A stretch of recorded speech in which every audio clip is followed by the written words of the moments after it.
नमस्कार। एमपी अब तक देख रहे हैं आप, आपके साथ मैं हूं ललित प्रजापति। और बड़ा सवाल यह कि आपका अपना एमपी सुरक्षित रहेगा कब तक?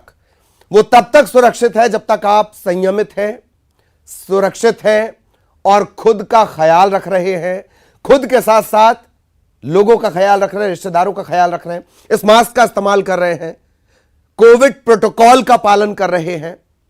याद करिए, आपकी और हमारी कोशिश से, ध्यान रखिए, आपकी और हमारी कोशिश से अपना एमपी बनता है। अब शुरू करते हैं एमपी अब तक खबरों का सिलसिला। पंजाब में पीएम मोदी की सुरक्षा में चूक के मामले को लेकर बीजेपी लगातार कांग्रेस को घेर रही है। इस मामले को लेकर बीजेपी नेताओं ने भोपाल में गांधी प्रतिमा पर मौन धरना दिया और इसके बाद बीजेपी नेता राजभवन पहुंचे। पंजाब में हुई घटना के विरोध में राज्यपाल को ज्ञापन भी दिया। इस मौके पर गृह मंत्री नरोत्तम मिश्रा ने कहा कि पीएम मोदी की सुरक्षा में चूक के लिए पंजाब की कांग्रेस सरकार जिम्मेदार है।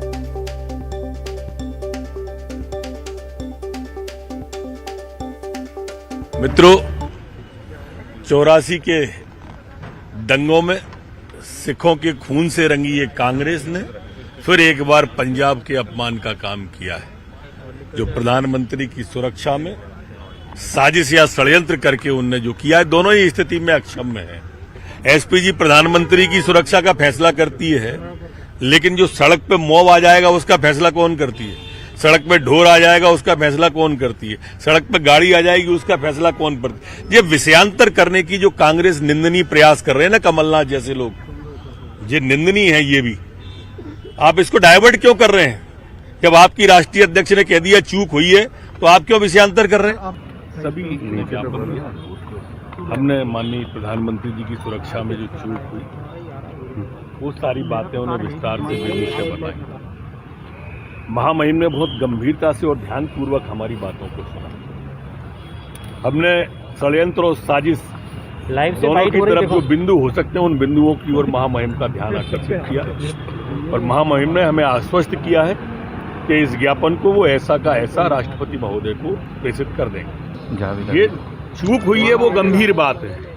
राष्ट्रपति शासन एक आध महीना चुनाव में रह गया, मुझे नहीं समझ में आता। चूंकि मैं कुछ भी कहूं और विषय सुप्रीम कोर्ट में है, सोमवार को सुनवाई है, तो मेरे ख्याल से जब मामला न्यायालय में लंबित होता है तब कुछ बोलना ठीक नहीं रहता।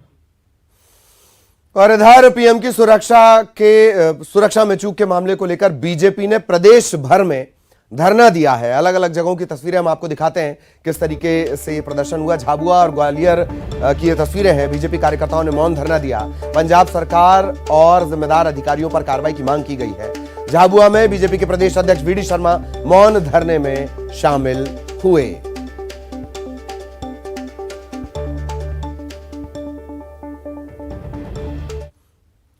इधर लगातार इस घटना के बाद एक सिलसिला चल रहा है। प्रधानमंत्री की सलामती और उनकी दीर्घायु के लिए देश भर के मंदिरों में महामृत्युंजय जाप करवाया जा रहा है। केंद्रीय मंत्री फग्गन सिंह कुलस्ते भी महाकालेश्वर मंदिर पहुंचे, महाकाल के दर्शन किए और इसके बाद उन्होंने पीएम के लिए यज्ञशाला में महामृत्युंजय का जाप करवाया। केंद्रीय मंत्री ने कांग्रेस पर निशाना भी साधा। उन्होंने कहा कि कांग्रेसियों ने जो कृत्य किया है वो शर्मिंदा करने वाला है, शर्मसार करने वाला है।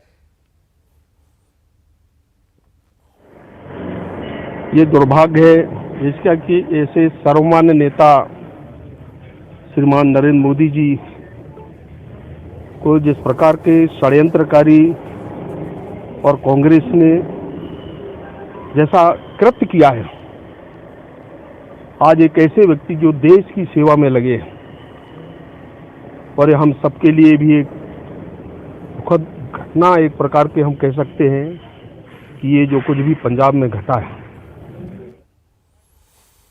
और अब बात एक और प्रदेश की सियासत। तेलंगाना में बीजेपी प्रदेश अध्यक्ष को जेल में डालने के विरोध में मध्य प्रदेश के मुख्यमंत्री शिवराज सिंह चौहान हैदराबाद पहुंचे। इस दौरान उन्होंने तेलंगाना सरकार पर जमकर हमला बोला। उन्होंने यह भी कहा कि तेलंगाना के मुख्यमंत्री चंद्रशेखर राव पर निशाना साधा। डरा हुआ आदमी उन्होंने बताया। सीएम शिवराज ने मंच से यह चेतावनी दी कि जब तक तेलंगाना सरकार को धूल में मिला नहीं देंगे, तब तक चैन की सांस नहीं लेंगे। सत्तारूढ़ टीआरएस को वंशवादी करार दिया। अच्छा, मैं समझता था केसीआर दमदार आदमी, लेकिन वो तो दुमदार निकले। इतना डरा हुआ मुख्यमंत्री मैंने आज तक नहीं देखा। अरे मुख्यमंत्री अगर कोई होता है, जनता, सरकारी कर्मचारी या विपक्ष का नेता, विपक्ष की पार्टी का अध्यक्ष कोई बात उठाता है तो जवाब देता है, लेकिन ये तो इतना डरा हुआ है कि हमारे अध्यक्ष को जेल में डाल देता है। ये कायर आदमी करता है, डरा हुआ आदमी करता है। और सुन लो केसीआर, मैं मध्य प्रदेश का मुख्यमंत्री शिवराज सिंह चौहान आज हैदराबाद, तेलंगाना की इस पवित्र धरती पर आया हूं और अपने राष्ट्रीय अध्यक्ष के पार्टी के आदेश से ये कहने आया हूं कि जब तक तेरे अत्याचार, अन्याय, पाप और भ्रष्टाचार की लंका को जला के राख नहीं कर देते, तब तक चैन की सांस नहीं लेंगे। तुम क्या समझते हो, भारतीय जनता पार्टी के कार्यकर्ताओं पर लाठियां चला दोगे और हम दब के चुप बैठ जाएंगे? केसीआर, हम बिरयानी नहीं है जो खा जाओ, पेट फाड़ के बाहर निकलेंगे। और जब तक तेरी सरकार गिरा के धूल में नहीं मिला देते, अब हम चैन की सांस नहीं लेंगे। हमारी पार्टी का क्या मुकाबला करोगे? तुम वंशवादी। केसीआर मुख्यमंत्री, बेटा मंत्री, बेटी भी मंत्री है कि सांसद है? हार गई तो कुछ और बना दिया। भतीजा भी मंत्री, भतीजा भी है ना, और भांजा मांझा नहीं है कोई, होता तो उसको ही बना देता, बाकी कोई है ही नहीं तेलंगाना में। और अब सियासत से आपको सुरक्षा और सख्ती की तरफ लिए चलेंगे। मध्य प्रदेश में बिना मास्क के पेट्रोल पंप पर लोगों को पेट्रोल और डीजल नहीं दिया जाएगा। इस बात की जानकारी खुद गृह मंत्री नरोत्तम मिश्रा ने दी है। उन्होंने यह साफ कर दिया कि मध्य प्रदेश में मास्क नहीं पहनने वालों पर सख्ती की जाएगी। जुर्माने की राशि को बढ़ाने पर भी विचार किया जा रहा है। भोपाल के जम्बूरी मैदान में आयोजित होने वाला विज्ञान मेला स्थगित कर दिया गया है। अभी हमारे 13 जवान पुलिस के संक्रमित हुए हैं। इनमें से 6 ग्वालियर में, 1 दतिया में, इस तरह से कुल 13 जवान हमारे संक्रमित हुए हैं। मैं यहां यह भी कहना चाहता हूं, कोविड प्रोटोकॉल का सख्ती से प्रदेश में पालन कराया जाएगा और अब पेट्रोल पंप, डीजल पंप जो हमारे हैं, वाहन चालक अगर मास्क नहीं लगाए हैं तो उन्हें डीजल पेट्रोल न दे, ऐसी सूचना हम करवा रहे हैं। मास्क की, जुर्माने की राशि के, ये सभी के सख्ती पर विचार किया जा रहा है। इधर गुना में कोरोना के बढ़ते मामलों को देखते हुए राजस्व और नगर परिषद की टीम मास्क न पहनने वालों के खिलाफ चालान की कार्रवाई कर रही है। इस दौरान एक युवक पर मास्क नहीं पहनने पर जुर्माना लगाया गया, लेकिन जुर्माना देने के बजाय ये कर्मचारियों से बदसलूकी करने लगा। सभी के लग रहे मार्क्स, लग रहे, तुम सही बता, लग रहा है। माँ कसम खा, माँ कसम खा, माँ कसम खा, तुम तो तेरी माँ कसम खा, और सब कर दिया, और नहीं कर रहे, और सभी के लग रहे मार्क्स, लग रहे, तुम सही बता, लग रहा है। माँ कसम खा, माँ कसम खा, माँ कसम खा, तुम तो तेरी माँ कसम। मध्य प्रदेश में सहज बिजली हर घर योजना में लगातार मिल रही शिकायतों के बाद अब नए सिरे से जांच के आदेश दिए गए हैं। पीएम मोदी का ये ड्रीम प्रोजेक्ट है और इसमें भ्रष्टाचार की शिकायत पर ऊर्जा मंत्री प्रद्युम्न सिंह तोमर ने न्यूज 18 से खास बातचीत की। उन्होंने कहा कि पहले भी सौभाग्य योजना में गड़बड़ी मिलने पर जांच के आदेश दिए गए थे। अब कई जिलों में इस योजना में बड़े भ्रष्टाचार की शिकायत मिली है और यही वजह है कि अब इस पर जांच की जाएगी। कांग्रेस ने सरकार पर भ्रष्टाचारियों को बचाने के आरोप लगाए हैं। योजना के अंतर्गत जो कमियां थीं उनके मैंने निर्देश दिए, जांच हो गई हैं। जो अधिकारी हैं उनके खिलाफ कार्रवाई होनी चाहिए। अगर वो कार्रवाई शीघ्र नहीं हुई, जांच अगर ठीक नहीं होगी, तो अगर जरूरत पड़ेगी तो मैं ऊपर से भी टीम भेज करके उन प्रकरणों की पुनः जांच कराऊंगा। अभी कोई शिकायतें आ रही हैं सर? निश्चित रूप से कई जगहों पे जा रहे हैं, कई अखबार समाचार पत्रों के माध्यम आमजन से जो शिकायतें मिल रही हैं, उस संबंध में मैंने जांच के निर्देश दिए हुए हैं। कई ऐसे चित्र सामने आए कि जो सरकारी इस योजना के पोल और जो बिजली की लाइनें थी वो निजी कॉलोनियों को, निजी कॉलोनाइजरों को 60 गार्ड से भेज दी गई। इसके कई इंदौर के अंदर तो कई कॉलोनियों के चित्र भी सामने आए। बाद में वसूली भी हुई, अधिकारियों पर कार्रवाई की बात भी की गई। ऊर्जा मंत्री तो बड़बोले हैं, कुछ भी कहते रहते हैं, उनकी सुनता कौन है। और इधर बुलीबाई ऐप का एमपी कनेक्शन सामने आया है। इस मामले में सीहोर से नीरज नाम के एक आरोपी को गिरफ्तार किया गया है। ये कोठरी स्थित वीआईटी का कंप्यूटर साइंस का सेकंड ईयर का छात्र है। गिरफ्तारी के बाद कॉलेज प्रशासन ने इससे कॉलेज से निकाल दिया है। यह भी जानकारी मिली है कि एडमिशन के बाद से ही इस आरोपी ने क्लास ही अटेंड नहीं की थी। इस मामले में कांग्रेस ने सरकार को घेरा है। कांग्रेस प्रवक्ता का कहना है कि हर अपराध की शरण स्थली मध्य प्रदेश बनता जा रहा है। और गृह मंत्री नरोत्तम मिश्रा ने कहा कि बुलीबाई ऐप मामले की जांच जारी है।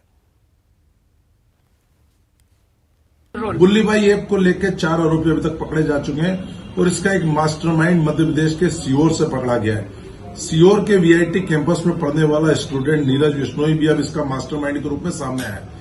क्या कारण है कि हर अपराध की जड़, शरणस्थली जो अपराधी हैं वो मध्य प्रदेश बनता जा रहा है। ऐसा लग रहा है मध्य प्रदेश अपराधियों की चारागाह बनता जा रहा है। वो जो बच्चा है वो रहने वाले राजस्थान के हैं। यहां पर जो मध्य प्रदेश में सीहोर से कनेक्शन बताया गया है, पर उसके लिए पूरी मुस्तैदी के साथ में गहन जांच करवा रहे हैं। और बीजेपी के विधायक आकाश विजयवर्गीय ने इंदौर जिला प्रशासन को अल्टीमेटम दिया है। जी, ये सुनने में थोड़ा आपको अजीब लगेगा। अल्टीमेटम, ये अल्टीमेटम पॉलिटिक्स का एक हिस्सा है। दरअसल शहर में हेयर ड्रेसर जावेद हबीब के नाम से चल रहे जो ब्यूटी पार्लर हैं या जो पार्लर हैं उन्हें, और जो ट्रेनिंग सेंटर है, एक ट्रेनिंग सेंटर की भी खबर है, उन्हें 48 घंटे में बंद करने का अल्टीमेटम दिया है। जब आप अल्टीमेटम और इंदौर की राजनीति का जिक्र करते हैं तो कैलाश विजयवर्गीय का नाम आता है। क्या उन्हीं के रास्ते पर हैं? बीजेपी विधायक ने जावेद हबीब के खिलाफ आंदोलन की चेतावनी भी दी है। जावेद हबीब का यह वीडियो वायरल हुआ था। इसके बाद लगातार यह घटनाक्रम आगे बढ़ता रहा। हालांकि जावेद हबीब ने माफी मांगी, लेकिन इस कृत्य का वो जिक्र नहीं करते। एक और बात मैं अपने दर्शकों को याद दिला दूं, जावेद हबीब का वो पोस्ट भी लगातार वायरल है जिसमें उन्होंने बीजेपी की सदस्यता ली है। तो 2 राजनीतिक पहलू हैं इसके। एक आयतित बीजेपी का सदस्य है और एक विरासती राजनीति का सदस्य है। हम एक वीडियो देख रहे हैं जिसमें हेयर स्टाइलिस्ट जावेद हबीब ने एक महिला पूजा गुप्ता जी को मंच पर आमंत्रित किया और हेयर स्टाइलिंग करते वक्त उनके सर पर थूका। मैं इसका बहुत दिल की गहराइयों से विरोध करता हूं और आप सबसे निवेदन करता हूं कि इंदौर में, कम से कम इंदौर, हाँ, बल्लेबाज तो पुराने आकाश, तो बल्ले का फिर से इस्तेमाल करना चाहते हैं। तो अगर कोई गलत आचरण किया उसके लिए माफ़ी मांगी तो ठीक किया। और आकाश विजयवर्गीय के बारे में मैं क्या बोलूं, भारतीय जनता पार्टी के सदस्य रहे तो उनने क्या आचरण उनका देखा होगा, शामिल किया होगा, वो जानते होंगे। वो नहीं जानते होंगे तो कैलाश भाई जानते होंगे। आकाश उनसे जानकारी ले ले। लॉ एंड ऑर्डर हाथ में लेने की किसी को इजाजत नहीं है, चाहे कोई भी। और अब एक बड़े अपडेट की बात करेंगे। मालेगांव बम ब्लास्ट मामले का यह अपडेट है और इसमें सांसद प्रज्ञा ठाकुर को बड़ी राहत मिली है। इस मामले की सुनवाई स्पेशल एनआईए कोर्ट में चल रही है और एक और गवाह अपने बयान से पलट गया है। कोर्ट के सामने अब तक 16 गवाह जो है वो अपने बयान से पलट चुके हैं। मैं 1-2 नहीं पलटे, 16 गवाह बयान से पलट गए हैं। मालेगांव 2008 में ब्लास्ट हुआ। प्रज्ञा इसमें आरोपी हैं और लगातार ये मामला चल रहा है। हालांकि अदालत में जब भी पेशी होती है तो अपने स्वास्थ्य कारणों का जरूर हवाला देती हैं।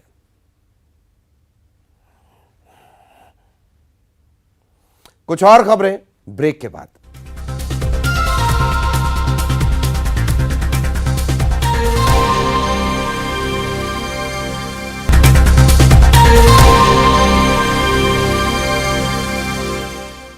ब्रेक के बाद एक बड़ी खबर नागपुर से आ रही है। आतंकी संगठन जैश ए मोहम्मद ने नागपुर स्थित संघ मुख्यालय और हेडगेवार भवन की रैकी कराई है। आतंकियों ने रैकी के बाद यहां की तस्वीरें भी ली और उसके बाद नागपुर मुख्यालय और रेशम बाग स्थित हेडगेवार भवन की सुरक्षा बढ़ा दी गई है। संघ मुख्यालय वो जगह है जहां सरसंघ चालक मोहन भागवत रहते हैं। मुख्यालय में संघ के कई पदाधिकारी रहते हैं। इस बात की पुष्टि खुद नागपुर के पुलिस कमिश्नर अमितेश कुमार ने की है। अमितेश कुमार ने बताया कि कुछ दिनों पहले नागपुर में जैश ए मोहम्मद के कुछ लोग आए थे। कई महत्वपूर्ण ठिकानों की उन्होंने रैकी की है। इसके बाद इन ठिकानों की सुरक्षा बढ़ा दी गई है। मामला संवेदनशील होने की वजह से पुलिस कमिश्नर ज्यादा जानकारी नहीं दे रहे हैं, लेकिन सूत्रों से मिली जानकारी के मुताबिक जैश ए मोहम्मद के आतंकियों ने नागपुर के महल स्थित आरएसएस मुख्यालय और रेशम बाग स्थित हेडगेवार भवन की रैकी की है। बैंड टेररिस्ट ऑर्गेनाइजेशन के द्वारा कुछ नागपुर के वाइटल इंस्टॉलेशंस की रेकी करने की प्रयत्न की गई है। ये मामला सामने आने के बाद अनलॉफुल एक्टिविटीज प्रिवेंशन एक्ट अंतर्गत गुना दाखिल किया गया है। क्राइम ब्रांच इसको इन्वेस्टिगेट कर रही है। किसी व्यक्ति को अभी तक किसी को भी नागपुर पुलिस ने अरेस्ट नहीं किया है। सर कहाँ रेकी गई, क्या है सर? ये एग्जैक्ट क्या स्पॉट्स है, क्या है, अभी ये कुछ हम डिस्क्लोज करने में असमर्थ हैं। योग्य समय पे बताई जाएगी। किस तरह की सिक्योरिटी बढ़ाई गई? जो भी आवश्यक उपाय योजना है उसको, जो भी वाइटल इंस्टॉलेशन है उसको सिक्योर करने के लिए, और जो भी प्रोफेशनल उपाय योजना पुलिस के द्वारा आवश्यक है वो सब की गई है। और किसी भी प्रकार के आतंकवादी हमला अगर होता है तो उसको तोड़ देने के लिए और उसको न्यूट्रलाइज करने के लिए पुलिस दल पूरी तरीके से तैयार और सुसज्ज है। और अब ग्वालियर से बड़ी खबर आपको बता दें। पीएमटी 2010 फर्जीवाड़ा मामले में सीबीआई की विशेष अदालत ने 6 दोषियों को सजा सुनाई है। 2 परीक्षार्थी, 2 सॉल्वर, 2 दलाल इसमें शामिल हैं। और सॉल्वर मोहम्मद इमरान, राजेश प्रसाद, दीपक प्रजापति, सुरेश पटेल, वेदांत और जितेंद्र राजपूत को 5-5 साल जेल की सजा सुनाई गई है। सभी दोषियों पर 3,700 रुपए, 3,700, 3,700, 3,700 रुपए का जुर्माना भी लगाया गया। 20 जून 2006 को पीजी कॉलेज गुना में ये परीक्षा, व्यापम की ये परीक्षा आयोजित की गई थी। केंद्राध्यक्ष ने गुना कैंट थाने में इसका मामला दर्ज करवाया था। तो अब सजा का ऐलान इस मामले में हुआ है। और इसी के साथ इस बुलेटिन में इतना ही। खबरें लगातार जारी।